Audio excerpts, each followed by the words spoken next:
Hi, this is Kenneth Nguyen. A few years ago, before I launched the Vietnamese podcast, my father and all of his siblings passed away. Their passing marked the loss of their stories and the connection to my grandparents and great grandparents. This is partly what inspired me to start the work of the podcast.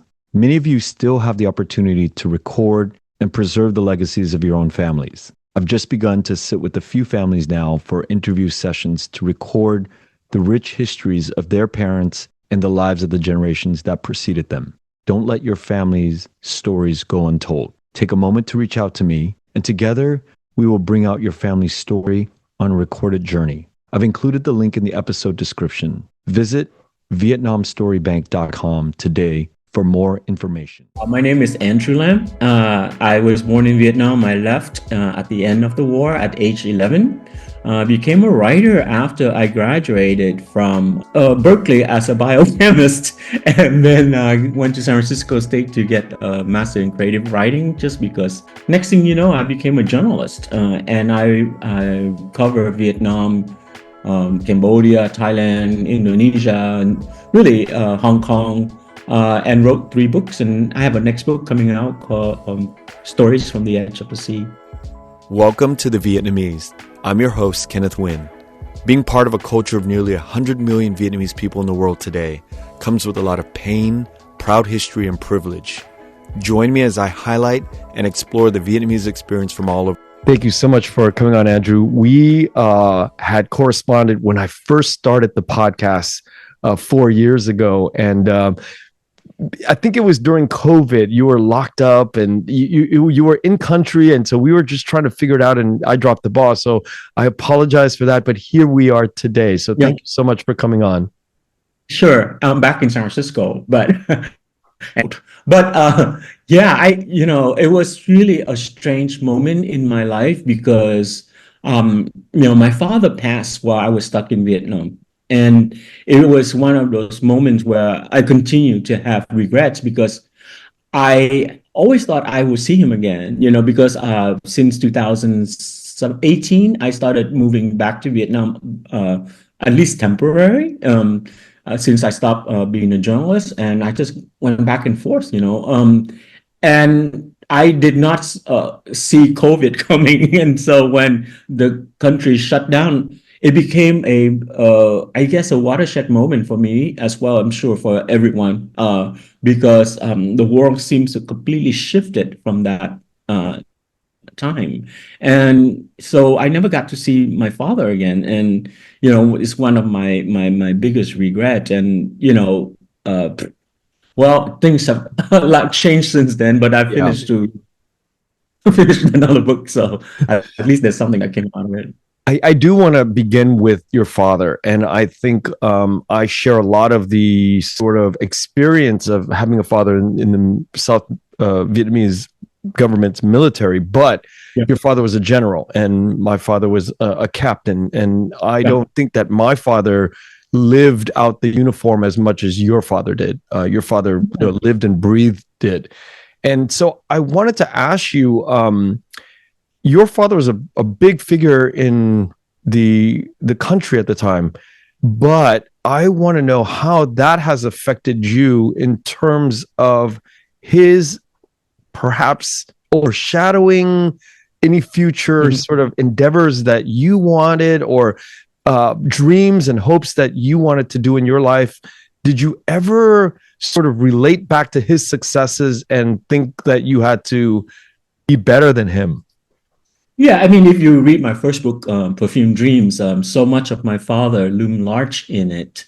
And even in my second book called East Eats West, there's an episode where I talk about, going to Waterloo with my dad and looking over the landscape of losses, because that's where Napoleon was defeated. Yeah. My father was, to say the least, larger than life. I mean, he very accomplished man. And when I was a child, he didn't seem like a man. He seemed like a god. He flew in helicopter to come home. He picked me up at school with a helicopter on the way to a jumping, out of parachute when I was like 6 or 7.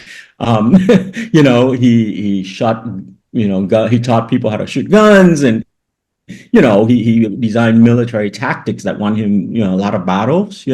Spoke fluent French, a scholar. I think it had more of an effect on my older brother, who was his oldest son, because my father kind of raised him more. I was mama's boy. I'm the youngest in the family, so in a way, I managed to escape that shadow because there's a lot of feminine energy within me. Because I was raised by my mother. My father was hardly ever around, but there are pictures of my brother, who's 5 years older, who carry the map of the battle with him while standing next to my father, because I think in some way my brother certainly saw himself walking in my dad's footsteps. Yeah. Dad became a 3-star general when he was 32. Wow. Because of his military wins, and he had no political affiliations. He just came up in the rank, year after year. And they kept sending him to the front near the end. But My God, that is insanity. 32 years old, and he became a 3-star general. The youngest. That is. I don't know how to explain that, to put that into context for the bigger world. There's plenty of times when you're even at 35, you don't even become a colonel, a full-bird colonel. Right. He went to this military school called Bobby. You probably know. Bobby Dalac. Mm-hmm. And then he was the administrator there. But he came up in ranks in a way that astonished people. I mean, he studied French philosophy, French educated, and then next thing you know, he became this warrior. But what's so interesting about my father's side of family, because they came from a rich family from Bạc Liêu area, which is deep in the Mekong Delta, and his older brother became a general too, 2-star. So within the same family, there's 2 generals, right? And his younger brother became lieutenant colonel, as well. And so it's a whole family of people. I think back to your question, I think I managed to get out of that shadow because we came to America. Yeah, you escaped it. I escaped it because the war ended, and then that sheen of invincibility faded. My father remade himself in America, and he is one of those few people of his generation who became very successful in America. He went on to get a master's in MBA, and then he became, at the end of his career, assistant vice president of Bank of America. This is, mind you, someone who fought in the war for 25 years. So when he reached America, he was 43, I think, and within 7 years, he was an executive in the Bank of America.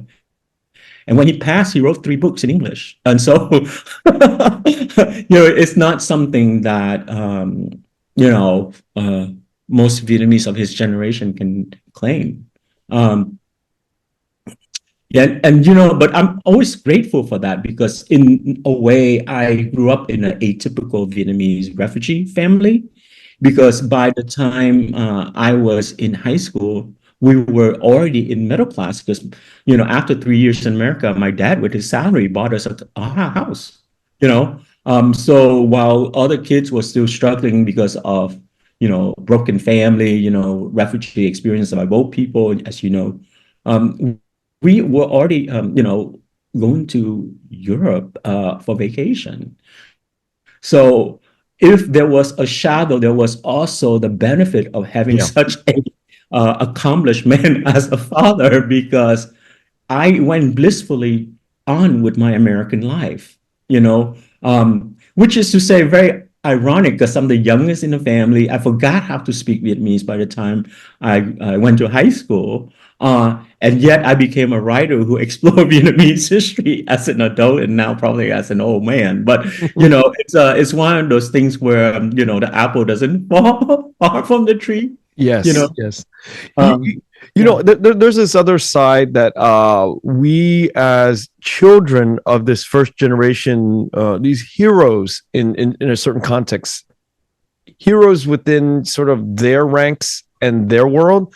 yeah, But have you had a chance to kind of sidestep the heroism and yeah, think I about, am lucky in many sense because I watched how my brother uh, suffer for trying to mimic or emulate my father, hmm, you know, yeah, because you can never you can claim never, that space. That space is created by sheer individual strength, not by just following the same routine. My brother was 11 when he had his black belt in Taekwondo because my father had a third belt in Taekwondo. You know what I mean? There is a hero worshiping aspect to my brother that sort of didn't really fall onto me. I early on discovered the love of books and I immersed in literature, and I saw other ways of being. And in some way, that imagination let me out of the shadow. yeah, I didn't want to become my father, you know. There's a passage, I think, in the first book where my father say to me when I was 33 that when I was at your age, I was a three-star general. And I say, yeah, but I'm not in the military and I'm not fighting your war, you know? So how it's did how good did that how did he huh? react to that? How did he react to that reply? he, he, he, um, he always knew that I'm rebellious, not in a very like confrontational Yeah, way, but he knew I was sort of thinking for myself, even when a path out for myself, uh, because I always think differently from the family, Um, I remember in East West, I talk about how after college, everyone thought I was going to go to medical school, and I didn't. I got into creative writing, and my father, basically sat me down and he said, name for me. This is 1989. 14 years after the diaspora started, and he said, "How, yeah, how are you gonna do it? Because can you name for me a Vietnamese in America who's making a living writing in English?" You know, and I was thinking, I have no idea who is out there because back then, you have no way of finding out like on yeah, the internet no who's internet. writing. And no one big enough so that you can read in the newspaper. There was none really. And so then I thought about it like, well, Dad, there's always gonna be a first one, and I'm gonna be one. I'm gonna be the first. And I remember sort of a look on his face. It's sort of like, wow, what a cheeky boy, and being practical, and my family being practical. So, well, if you try and you fail, then promise us you at least go to dental school. And I was thinking, dental school, oh my God, So I thought I better make it or I'm gonna have to be a dentist, you know.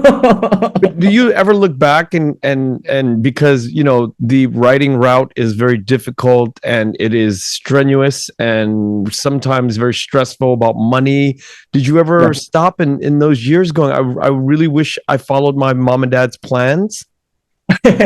Well, I lie. I'd be lying if I tell you that I didn't. I was working while I was at Berkeley in a cancer research lab. So I was a lab assistant, and for a couple years there, actually three. I worked in in sort of all sort of research, and picked up a lot of skills. And so I have big folders of how to make collagen, how to, create certain type of acid, the skill set that is useful for assistant in a laboratory. And I kept those folders with me even as I was in a creative writing program because I thought I still have a skill set if I fail, but I never told my parents that, you know, yeah, so there were moments where you have a lot of self-doubt, because I actually, English is actually my third language. I spoke Vietnamese in school in Vietnam. So, so yeah, basically, Okay. I had something to fall back to, even though I knew I didn't want to go back to the cancer research to kill, laboratory mice, and working there. But I really wanted to figure out if I can make it, even though there was a lot of things against me, simply because, we were a refugee family. English is not our first language, any of ours.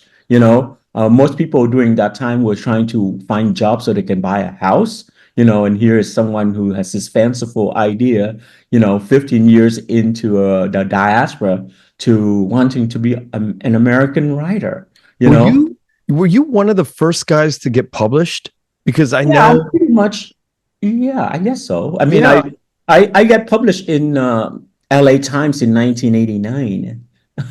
So, that's really, I have clippings. Back then, we don't have internet, so we have Mhm. a newspaper service where you have clippings coming back. Yeah, yeah. I mean, I And can't remember of any older, writers in the United States. I think you're one of the, if not one of the first people to get published and really put a name out there for yourself. I mean, there's the other Andrew who wrote Catfish and Andrew Pham, Mandela. yeah. Andrew No, Pham, he came up later on. Yeah. after you, yes, Yeah. right. There And was a person who works in radio back then is Nguyễn Quý Đức, who passed away. yes, we He's a just very passed good friend of mine, but he was not a writer so much as a radio. radio personality. Yeah, and then there was a person who wrote for the San Jose Mercury News, named TT New, NHU. But that was all I knew when I got into the fray of, writing. And What about my Elliot? Was she? yeah, she was a translator and she published a book at some point. The first novel was by Lan Cao, who's the Langau. daughter of Da Vang Ding, right? Yes, yes. And so But that was the first novel in English, I think. so Langau published before you did? I can't remember. I can't remember. I published in newspaper before she did, but I think she published Her a book. novel. Yeah. Yeah. She was the first to publish a novel. She's a very good friend. She wrote a wonderful blurb for my next book coming out. In any case, I was talking about before the Wi-Fi went haywire, how English is my third language, Yeah. and it's a very bizarre thing to feel any confident in, speaking the language, left alone writing and being among American intellectuals, And when I joined a news service here in San Francisco, called Pacific News Service, which is part of AP Wire, there were people who were so long experience in publishing, had books out, and here's this refugee kid sitting there in the editorial room suggesting ideas that he's nowhere confident that it has any, gravitas at all, and so it was a lot of lack of self-confidence at the beginning. That's why those folders were sitting there on my shelf. Yeah. Because I thought, my God, who am I to think that I can write? My dad might be right. There's a lot of self-doubt. For any artists who go into the world of art and writing, there's self-doubt already. But for a Vietnamese refugee in America, who speak English as his third language, and to be honest, my father used to do my English language homework when I was in high school. What was your second language? French. I went to French school. Well, half Vietnamese, half French school.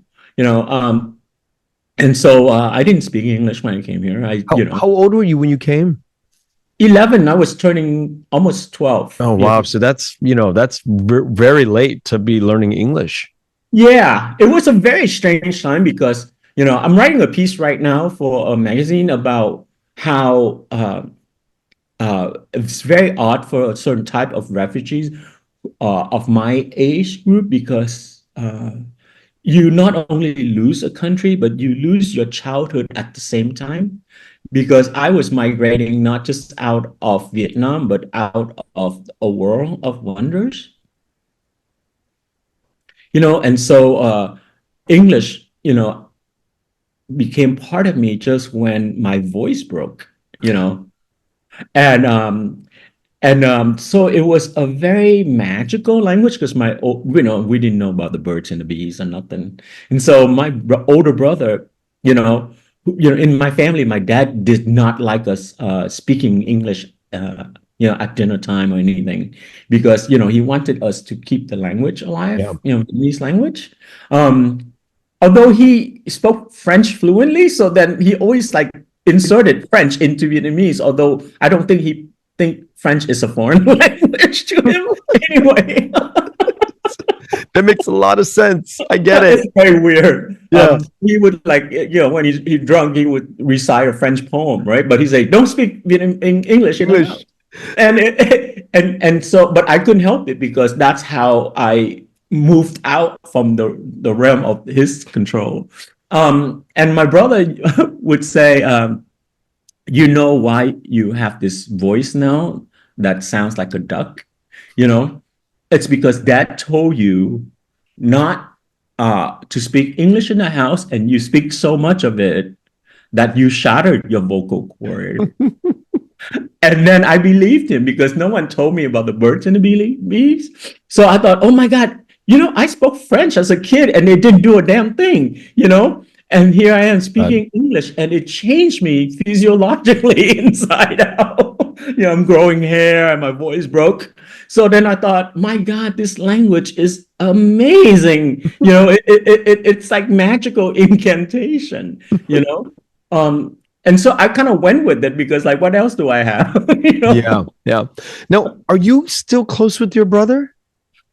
Yeah, well, we have, oh my God, this is going to be public. We have a gap between us. It's funny because my brother, was sent to English language program in Vietnam. So he actually got to the United States a few years before the war ended and went to high school here, which is a rare thing Rare. during the war. And so he, in a way, technically should be so integrated in American culture. Yeah. And in some way he is, but in some way he's very Vietnamese, and conservative and holding on to certain belief system that my parents' generation, where I'm sort of considered very liberal. So we're different politically, and also our worldview is very different. I think my brother is so much more bound by the history of Vietnam, the memory of Vietnam, whereas I am trying to make sense of it, but I'm not bound by it. Right. The same way as like my father is a very nuanced thing. It's the same way as my father, who was obsessed with Vietnam when he was alive, but who never got to see that country again. He talked about it every day. He remembers the battles. He remembers the friends he left behind, the regrets. He wrote these books. The Battle of An Loc was basically to honor the men who fought the war to the end. And yet he never saw Vietnam again because he was in exile, because he would never tolerate that country under communism. Whereas I saw Vietnam not as my destiny. It was just a place where I go and visit and write about and leave, which I still in a way do, and so yet we're both connected to Vietnam, but not in that same way, whereas my brother and my father in some way, my sister too, there is a sense of loss, and that is irretrievable for them, and for me, I process that loss into language, into stories, which is why I write, and then make sense out of it. So I'm no longer bound by the loss, So there is that gap, which is very hard to explain. But because there's that gap, we are in essence a very different tribe, you and me. As it relates to your brother's generation, it's a very different tribe. We're a little bit more progressive, a lot more progressive, liberal. and we're dealing with an older generation who is much more conservative, has the values of that first generation. So in essence, they are part of that first generation. But does that limit how close you and your brother and sister can become? Yeah, I think it does create a gap the same way as it created a gap between me and my father on our worldview. You know, the one thing that I would say that is kind of ironic was that I was the only one who really had serious conversation with my dad because we're both intellectuals and we both have a way of trying to make sense of the world. My brother was not. My brother is not this literary person. He's an engineer. But so many conversation that my mom always would say, why tại sao cãi? Why are you arguing with your Yeah. father? But I thought my father was the one who taught me that the principle of democracy was really not just to vote, but the ability and the right to disagree, and he taught me this very early on, and so I apply that principle with my father, which is that my dad has a very conservative point of view. And I said, well, I disagree. Yeah. I don't think I could say I disagree in Vietnamese, con không đồng ý, but I can say, I disagree, Dad, Yeah. you know what I mean? And it allows us this sort of weird space where we actually have real conversation about how we see the world, and I think in some way I get along with my father more because, at least he would engage with me in kind of a political field, you know. Um, anyway, that gap remains to be filled, really, because I think there's so much to sort of figure out, like why we have this different kind of affiliation. Yeah, I that's why I bring it up, because I know that there are, the transitional camp like us, you and I, we kind of have one foot in the old first generation and one foot out in the new generation. But we're not fully either one of these camps. I feel like it's true. But I think how do I put this? I think for some people, they are bound by that history and they have no way to get out of that binding. You're absolutely right. And for me, even if I step back in, it's from my own personal will and interest, not because I'm bound by it. I can choose not to, right?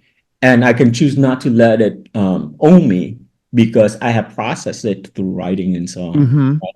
And so even if we both looked at Vietnam, my brother and I, we don't have the same lens because I look at it kind of like from a kind of point of view of interest and curiosity. Whereas my brother, I would look at it from the point of view of loss and defeat and unforgivable acts of, what he perceived as aggression from the North, so there is a way in which we don't see eye to eye, even though we had suffer from the same losses. You know what I mean? Yeah, we lost the same house, the same country. Yep, and this is what I grapple with daily in my brain because my history and that history is not the same. I was born in the United States, so neither do I feel like the history of Vietnam and the Vietnamese in Vietnam is my history. There's just sort of it's disconnect. so complicated because if you go to Vietnam, there's so many different stories from different angle to that history. Mm-hmm. And so I now have run into not second but third generation Vietnamese Americans making a living in Vietnam, and for them, Vietnam is not the past. It's not anything but opportunities because it's been so far removed, that third generation are young enough to be our children. They're old enough to be our children, and they are now in their early 20s, and they're like the first job, and they're excited because you know what, they see Vietnam as the wild west. You know what I mean? Mm-hmm. They know that their grandparents came from there. They know that there is this history, but it's almost like telling your kid, like, aren't you mad about Watergate? And they're like, water who? You know what I mean? So true. And they're like, but no, I want to bring Chipotle to Vietnam. You know what I mean? So the nuance is really amazing to me, so that the idea that you expect one generation to follow the passion of the to take on the mantle of the of the previous, you're gonna be sorely disappointed. My father say don't speak Vietnamese English in the house, but he spoke English with his grandchildren because none of them speak Vietnamese, and he loved them dearly. You know what I mean? So Yeah. you start to lose grip on what's the Americanization do to you, Yeah. and this is why every generation have to learn new history anew. Yeah, yeah. Andrew, I want to take this conversation in a very random direction right now. Okay. I was very good friends with a woman named Phương An. And I know that, yeah, look at you. You're like lighting up. I want to talk about Phương An, and I want to kind of like talk about her on this podcast because she has a very cool story that you and I share, and a lot of people in LA share too. I met her because she owned a really cool restaurant bar called Dominic's here in LA in Beverly, right by Beverly Hills. I've been there. Yes, and I would go there with a lot of our Vietnamese friends in the early days. It was like in the early 2000s. She had this restaurant called Dominic's, and it was a mainstream white sort of like it was a hip, big place. It had a backyard, back patio area. It had a front patio, old Hollywood feel to Dominic's, and so that's how I met Phương An. And then she moved to Vietnam and started Q Bar shortly after Dominic's. And so she's had a string of these historic sort of places in the center of LA and Saigon. And I want to talk about her because we share that history, and I wanted to talk about her. So one day I'm going to ask her to come on the podcast to talk about the early days in Vietnam. You guys all. I just saw her last month before I came back to San Francisco. I would love to hear that. So how did you meet Phương An, and tell me who Phương An is? Yeah, okay, so I'm going to make a little correction about that history. She actually had the Q Bar in Vietnam before she started Dominic's. She was the first Vietnamese American to come back to open a bar in Vietnam. And this is 1993. Wow. And this is no regular bar. The Q Bar is a bar right underneath the Opera House. Yeah.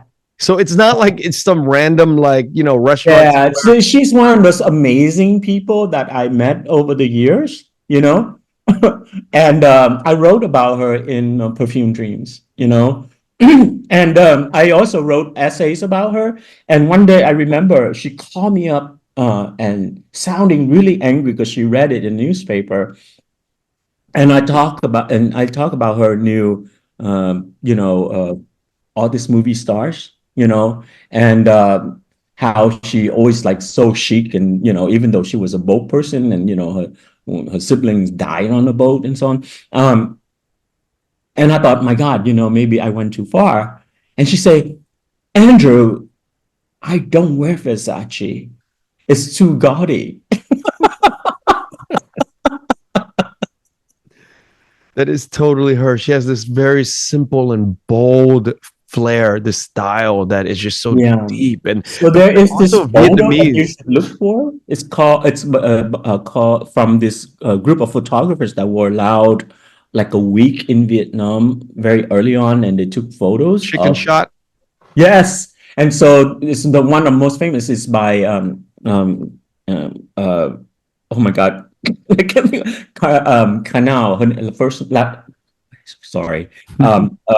She took a full photo of Phương An holding a chicken, and she was on a Vespa, and one of her in the back bar, and she was wearing tight shorts and a bikini top and sunglasses.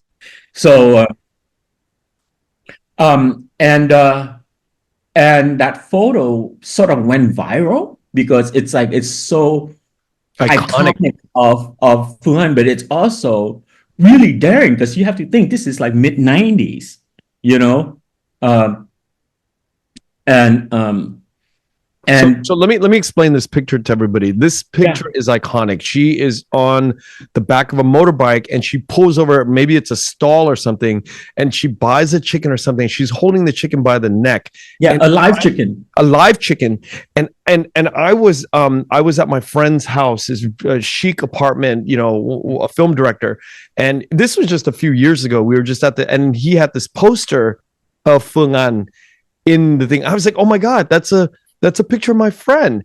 And that picture is very iconic because it shows the transition of Vietnam coming out of the Yeah, old cycle of poverty, and right. it ushered in the new age of where Vietnam was heading.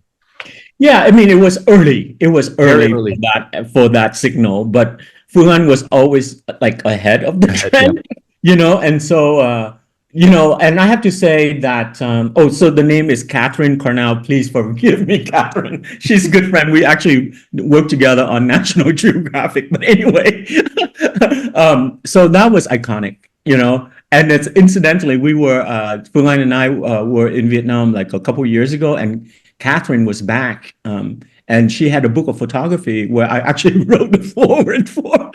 Anyway, Catherine, I'm so sorry. Anyway, and she was showing her photos, right? And Phương An and I were sitting there, and one of the photos of Vietnam was that iconic image, and she said, and the woman who is in this photo is in the audience. And Phương An was like, suddenly she's like hiding under my arm. but um so yeah, so that's iconic. But there is a point I want to make about VQ who come back. It's because back then, coming back is still very rare, right? Because of the difficulties of all the paperwork and the monitoring and the suspicion and all that. So that to come back to try to make a living is daring on so many different levels, because politically it's still not safe. And economically, they would try to, take your business, so there's all this insurmountable challenges to do business in Vietnam. And so yet there she was, making a living, digging up that ground floor of the Q bar. And I was there when she was doing it. So, I was also among the first Vietnamese Americans to come back to write about Vietnam. So yet when those people came back, the first generation who came back, they made such an impression on Vietnam itself, because, Phương An, her chic Q bar from, with the LA style and stuff, became so iconic that anyone would show up at that bar back Yeah. in the 90s. And because of it, within a few years, you see this similar type of chic bars, springing up all Everywhere. around, She was the everywhere, prototype right? of these chic bars. Yeah. And so that was an example of how these things work. The same thing with Nguyen Quy Đức when he went to Hanoi and started this bar called Tadi Auto, some years later, and then decided to make it into a kind of literary artsy salon. And it became sort of like the center for avant-garde artists who didn't have a place before, and there was Duke, sitting there playing the bongos, and had his beard and smoked his cigar, whatever it was, giving this very beatnik vibe. And for Hanoi kids at that time, it's so appealing because it's like there's nothing like that before. You know what I mean? Like, and so the frontiersmen of the diaspora were these people who came back and sort of bring back the knowledge, the know-how, the software. I mean, I even knew the guy who created the Vietnamese font from Silicon Valley, who added all the diacritic stuff for the fonts when we start have internet and so on. So I think in many ways a lot of us were pioneers in all this area, and so girls were starting putting on bikini tops, going to bar because of Phương An. You know Which what I is mean? unheard of. Right. in such a modest society. Yeah. Funan was definitely one of the, Yeah. living on the edge. When you see that picture, you're like, whoa, this is, Yeah. She was reprimanded by the mayor of Saigon back then. But such as but then now the world of Vietnam has changed and shifted so much, that you have this new population of young people who have now spent a lot of time overseas. They're in American or English speaking schools in Vietnam, and they have that cosmopolitan sheen even before they left the country. Sort of like it kind of reminds me of my father's side of the family, where everyone was French speaking, yeah, during the war, and they went to school like Marie Curie, and my aunts were speaking French to each other at home rather than English. And everyone's like, wow, so chic, right? And now, in Vietnam, I see kids in Vietnam from Vietnamese family who prefer to speak to each other in English rather yeah. than They can't even Vietnamese speak in Vietnamese. America. A lot of them. A lot of them Right. can't even speak Yeah. Vietnamese And well anymore. so the Venn diagram of VQ and Vietnamese starting to have this large overlap right now, Yeah. right in the center. I have friends in Vietnam who study overseas who came back and do not consider themselves Vietnamese Americans, but their English is probably better than 80% of Vietnamese American because they are so immersed in American school and American language and so on. So it's very strange. It's very strange, but it does remind me of French-speaking family of my father's generation. Yeah. Who never saw France. So, are you ultimately going to retire in Vietnam, or do you like this sort of bi-coastal kind of move? Well, I think I'm young enough still to be able to sit on a plane, because it's like 22 hours, Yeah. So I love going back and forth. I love the idea that I can afford it, at least for the last few years, to go back and forth because I feel that it is such a privilege to belong to two different places at the same time, to have different sets of sensibilities, to go from one border to the next, and then next thing you know, you immerse in the locality of the place, and there's a different set of culture when you go there. Yeah. Like next week, I'm going to Napa because all my family are so into wine. So we're just gonna do wine tasting. When I'm in Vietnam, there's this like, oh my God, you have to try this pho bar here, and then this boom bar there. And so like the street food passion there, so like, and coffee passion, so there are different sensibilities. And I love the ability to sort of take up the space when I enter a place. And it gives me this sense of being so privileged, to be able to do that.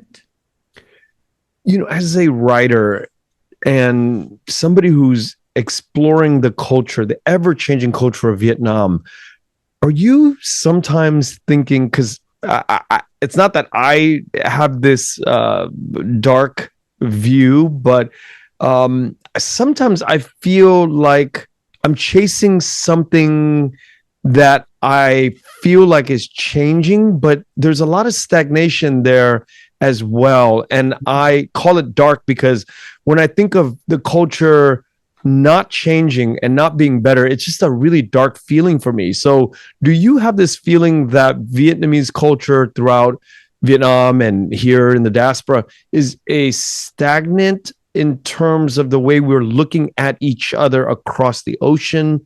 Is it dark to you, or do you have a lot of hope that things are changing? Wow, that's such a loaded question. Sorry. I would say this. I would say that I have a lot of hope for individuals on both sides of the ocean. People like you, people like Kaole, people, in Vietnam who are sort of striking on their own to do something that their own vision give them, I do not see on the collective level a lot of sophistication on either side. What I mean? The same way as I would say that when people say, "Oh, Vietnamese American is so wealthy and influential," I say no. Certain individual Vietnamese Americans are so impressive and interesting, but collectively not really. And the same way as I would say that the culture of Vietnam is so boring to me, and non-thinking in some ways. But there are always individuals who sort of rise Stand out. above, pray and say something that's unique that make you turn around and say, "Oh, you know what I mean?" So I don't have a strong feeling for the collective movement of something, but I do have a soft spot for individuals who entertain me, who give me insights into things. So that's all I can say. But in terms of progress, it's sort of one step forward and two steps back. You know what I mean? And it's too bad because I mean, just yesterday, my Facebook is inundated by the stupid effort in Hoi An to clean up the oldest bridge. And the oldest bridge is like over 1,000 years old, and it has this sort of really antique feeling. And the way they thought was going to fix it was just paint over the whole thing.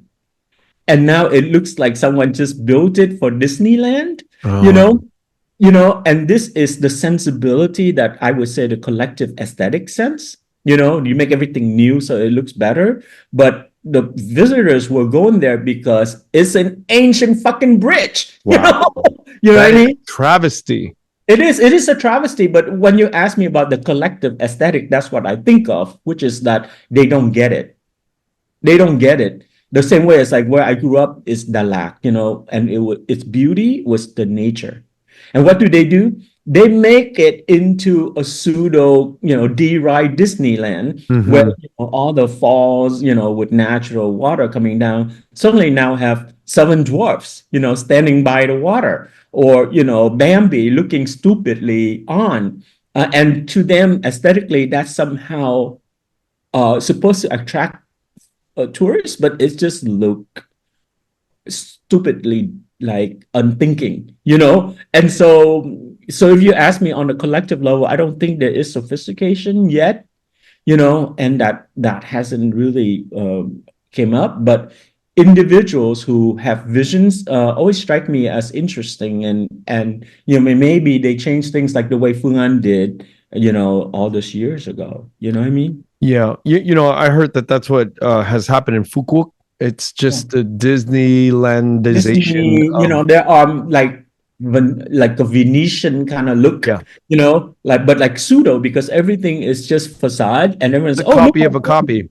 Yeah, but you can see that even with architecture, when people try to turn their mega mansion into looking like the Disney castle, and it doesn't work really well because it's not a Disney castle and everything looks kind of stilted, But that's what I mean about a collective sense of aesthetic, is that it's not there yet,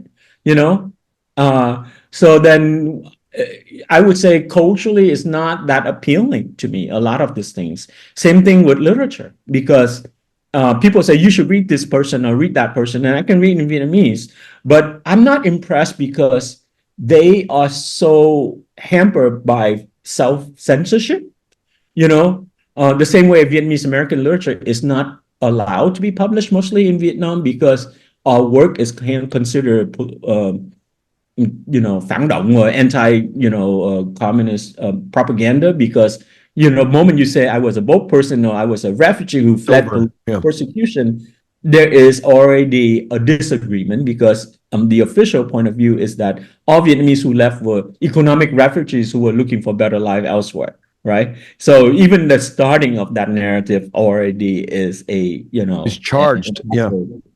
Point to pass. And so, so, there's a lot more mind rubbing and exposure remains to be said on both sides, And I think let me ask you this, Andrew. How do we get both sides to up the game of what you're really describing as taste?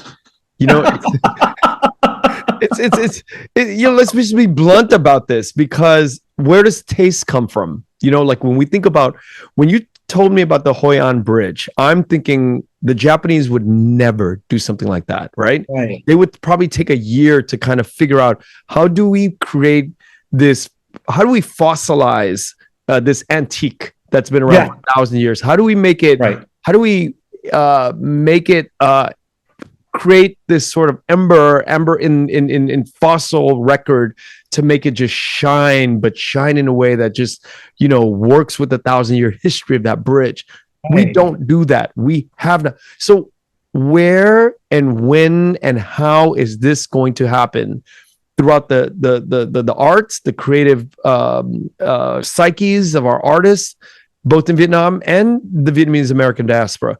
Because without that programming that the Japanese have with their culture, we are not going to arrive at Bảo Tồn, which is the conservancy of the beauty of who we are as the Vietnamese throughout the world.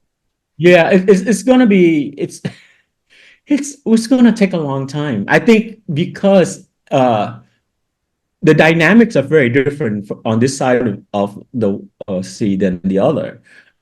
In Vietnam, there is no government support for real artists.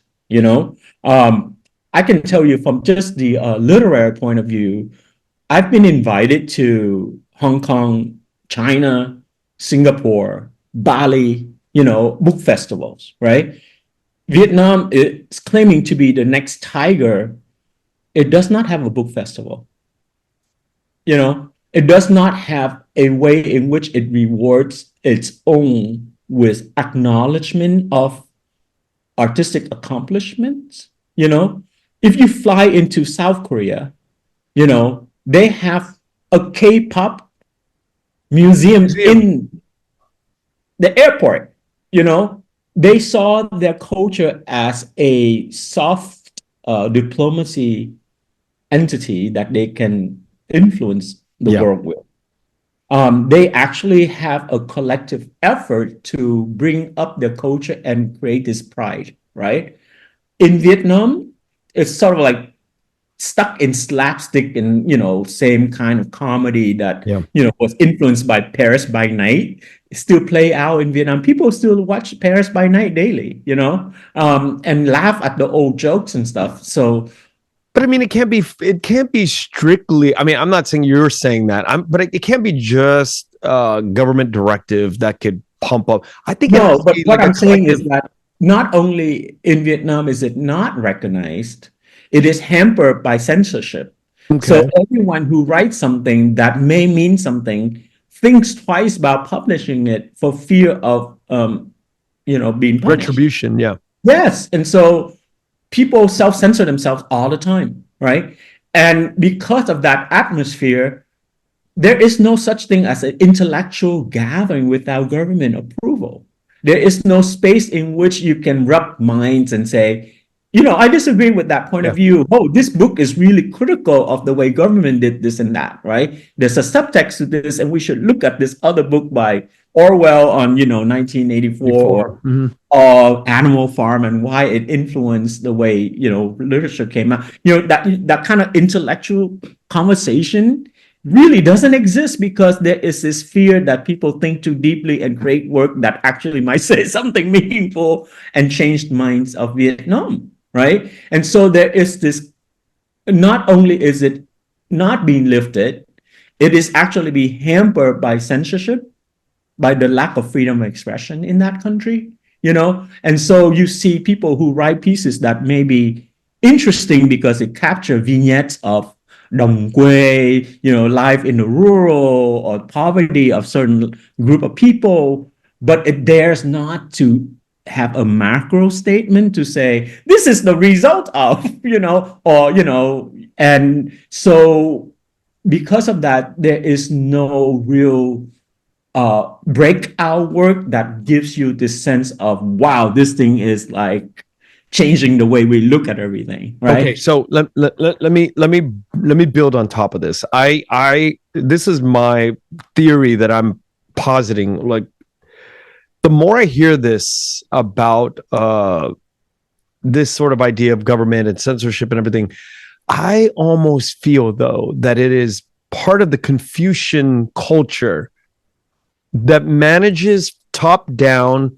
Yep. And even if we didn't have a communist government, even if we didn't have these oppressive sort of feelings about the what we're creating in the arts, I think that our cultures are, especially the Southeast Asian cultures that are under Confucian, has this idea of control and this ultimate familial respect and these things of like, we don't want to offend our elders. And so our freedom is very different in the West because of our American heritage that we've inhaled, and we're now breathing the air that individualism and freedom here with our thoughts in the press.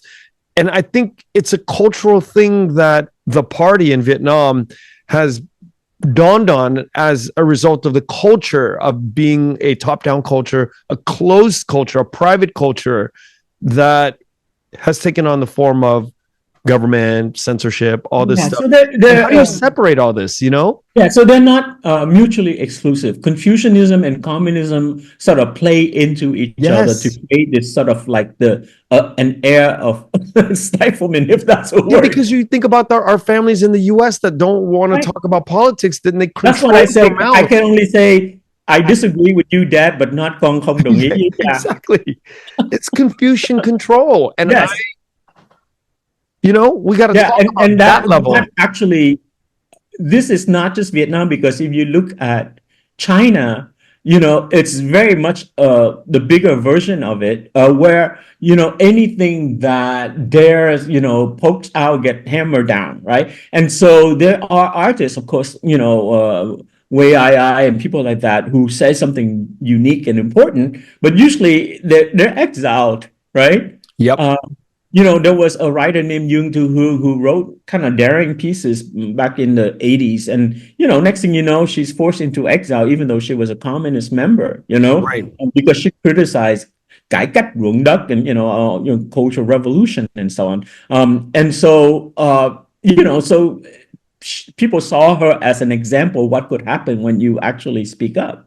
Right. My mom's older brother, who passed away, was a well-known musician for the Communist Party, and he wrote a book called Hồi ký của một thằng hèn, Memoir of a Coward, and that had to be snuck out by PDF and published overseas because he couldn't publish it in Vietnam, and basically he was under house arrest until he died. Was But that his memoir? yeah, The Coward is him? the coward is him. Yeah. Wow.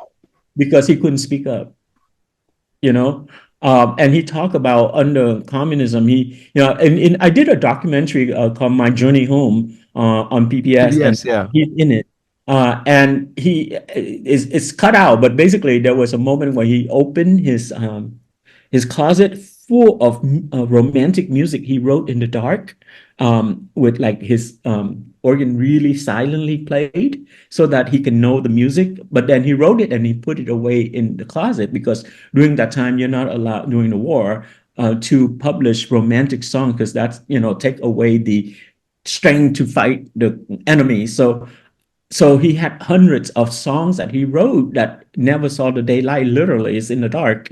And I asked him, like, why didn't you publish them? He said, well, because I would be punished. And I say, why don't you publish it now? It's like, right now it's too late because everyone's listening to Britney Spears. But what I'm saying is that kind of mental self-censorship and censorship back then, because he had to, but even when he wanted to be published, the influence of the West and Korea and other countries have become so overwhelming that anything that's published locally is just mimic of the influence overseas. There are Vietnamese now who sing in Vietnamese but sound accent wise like Koreans, because they are so influenced that they had no idea that their accent have shifted to sound more Korean. And young people start speaking with that Korean kind of mumble. Wow. Because they are so influenced by Korean culture. So much of it. But I can tell you that was true when I was a kid, because everyone's, sang French songs and then, Vietnamese guy named Elvis Phương, because he was influenced by, Elvis Presley and so on. So you start seeing Vietnamese adding Korean words into their songs now. You know what I mean? We're so like, as a country, there is such an overseas influence, and so there is, I hate to say it, but there is a kind of sense of inferiority complex, because wow, world productive culture overwhelmed Vietnam like a tsunami, locally people realize the work is not up to par, while everyone is admiring foreign works, So there is this sense of like we're nothing. And now there are effort by individuals. That's why I love certain individuals say, screw that, I'm just going to create what I need to create. But for the most part, it's just people overwhelmed by world culture. So I think we've stumbled upon something that I have been exploring for ever since I've started the podcast, is this. Because of this Confucian sort of, everybody has to play in the community. Everybody has to be on the same level. Everybody has to be the same. Yeah. That you can't really stick out, or otherwise you get hammered down. You can't stick out for your individualism. You're a village. Right. And because of that, we self-censor. And because we self-censor, we can't create something powerful. We can't create powerful narratives that are based on individual free-thinking ideas. And the United States does that the best, is the ability to have discourse, the ability to go as far as you possibly can with your own private imprimatur of who you are in the world, allows you to create the most bizarre, the most weird, out there, strange creations. And those creations, that authenticity allows the world to connect with the individual artists. And that is what we lack in Asia. Yeah, I think but to strike out, you have to overcome all those barriers that we talk about, that Confucian mindset that say, fuck it, I'm just going to follow my own vision, that sense like, okay, I might risk being arrested, but I need to say something important to me. And usually you recognize that kind of authenticity, but rarely does it happen. Rarely does it happen. And when it does happen, it's hard. It's very hard. And so, but it's when it does happen, it does move the needle. When it's something like original come out, it changes the way we look at something, right? And so I would say that the country is very ripe for change because there's so many young people hungry for new way of doing things, and I think that's why Vietnamese rap music is so important right now. Vietnamese rap is vital to the change in direction. But I want to also bring it back though, because I find I struggle with the idea of like how much of this Western sort of influence is too much to where we start to lose the respect, we lose the communal, we lose the village, feel of our communities. Because I really do enjoy the idea of us being a village and respecting my elders. I love all that stuff that is very Vietnamese. But at what point because I straddle within my family and my society, the idea of respect versus like, I'm going to say, fuck it. And I'm going to speak my voice. So there's this dynamics that's weird at play for us. Yeah, I think that pushing the envelope and going too far is also part of the way in which these things work, is that people are going to create a bigger space, and then some people will find a way to navigate between the two extremes in some way, but I think whatever works will rise to the fore, because then you have people who recognize something that is collective and yet individual at the same time. This playwright named, I think, Quý Nguyễn. He wrote Viet Gone and other plays, and I think he's really original in some way, because he's broken into Disney and stuff like that too. Yeah, but like, have you seen Viet Gone? I sure have. Yeah, what really I find fascinating was how he inverted language, where the American speaking terrible broken English and the Vietnamese refugee was speaking like jargon English, and it slowly turned out that this is in his head, that in fact all this was happening in Vietnamese, right? But the only way for American audience to appreciate it is to see how articulate and witty and powerful these characters are in their own language. right? But the only way to do it is actually in English, because that's how we write novels, right? Right. If we write about Vietnamese who may be speaking Vietnamese to each other, but then we have to invert it in order for American readers or non-Vietnamese readers to understand what the hell is going on, right? And so what I really appreciate is like you didn't get that until like halfway through. Like, that's really good because like you got me, you know what I mean? And we want things like that. We want things that is somehow still has its history rooted in that memory, But but also is so innovative. innovative and new that it entertains. I mean, we just talk about food, like there's a lot of young people who take grandma's book of recipes and adding stuff to it, and some of it don't work, but some of it, when it works, it's like, wow, this is gonna be the new classic. You know what I mean? Yeah. There is this one drink in Hanoi that I thought it was so interesting, is that called cà cuống martini. You know what cà cuống is? Yeah, I sure do. I love kakung. It's the insect drop or Yeah, essence. it's I like a water love bottle. that. Kakung is like Yeah, banana flavor, like yeah, high it's very powered banana fragrant. flavor. It can be, it's almost too synthetic in the smell in a way, but it has a very powerful fragrance, like cologne almost. Yep. And they just dip a lot of that in your vodka martini, right? And I'm like, oh, I never thought of doing that. You know Wow. what I mean? And so there are ways to invent and reinvent, and and and so the question is it good? And is it good? Are you going to get away with that? And so I think that there are still a lot of things to discover and a lot of things to say, in a way that could change the way Yeah. we look at ourselves and our place in the world. What a beautiful transition to talk about kakung, because it is